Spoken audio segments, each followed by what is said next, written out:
What is the significance of Chhath Puja? There must be some story related to it.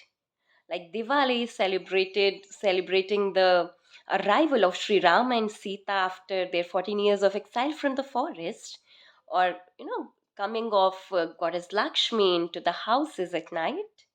Likewise, Chhat Puja is also something which has stories. We can tell stories related to God's Son, or to goddess Shashti, who protects mothers, or six Kritika stars who raised Kartikeya.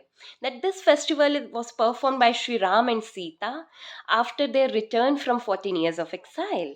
Or we may tell that Draupadi and Pandava performed these rituals to restore their fortunes after they lost everything in the gambling match.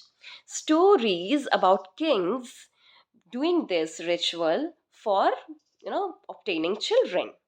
So these are the stories, but they are not much important because they came later. Before the stories there were rituals. The doing was more important than the stories. Karma kanda was more important in the ancient religions than jnana kanda, the intellect. So there may be emotional aspect, bhakti aspect related to this kriya, this action, but the later was more important in our ancient texts. So, like Diwali, for example, is about lighting lamps. Why? Because Rama returned to Ayodhya. Some say it is to show Lakshmi ji the path to enter our house.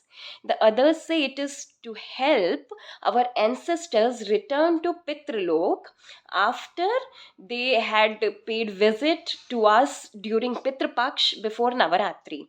No one story is accepted by all, but everyone agrees to one thing, that this festival is about lights. So, likewise, Chhat Puja is performed primarily by the housewives, the matriarch of the household. In Bihar and many parts of Nepal, the Magadhi region, women fast for many days, stay awake all night, waiting for the sun to rise, make offerings on the basket.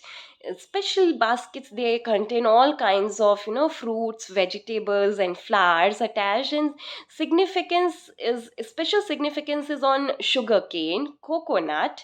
And if one tries to analyze these rituals, one realizes that this has something to do with the fertility, the growth, and the prosperity, the health of the household, where women play a very central role. There's no role of Brahmin in this. Occasionally a katha may be told, a katha of how this ritual when performed solved all the problems, or how those who did not perform this ritual faced many problems. But that's all. Connections with Ramayana and Mahabharata are kind of superfluous. They're supplementary information, not critical in this. The ritual has to do with the body and the family, and less with the mind and the soul. So it is more tantric, or we can say tantra being the body. Tanu is like the core, the root word is tanu. Tanu means body. That is how tantric shabd came. So the sun is more important here, the water is more important here, earth is more important here. Women, when they approach the river, they lie down on the ground while going. They approach the river by continuously lying down on the ground, so making their body one with the earth. This is what they are doing. Prayers are offered facing the sun, half immersed in the water. So it indicates the connection, the strong connection with the nature, and the heightened sense of the awareness of body, the connection with the flora and fauna, fasting, staying awake all night. So these all create that strong awareness. And when there is a strong awareness of our own body system, that's how then we connect to inner system also. So these are some of the oldest ritual practices practiced in India.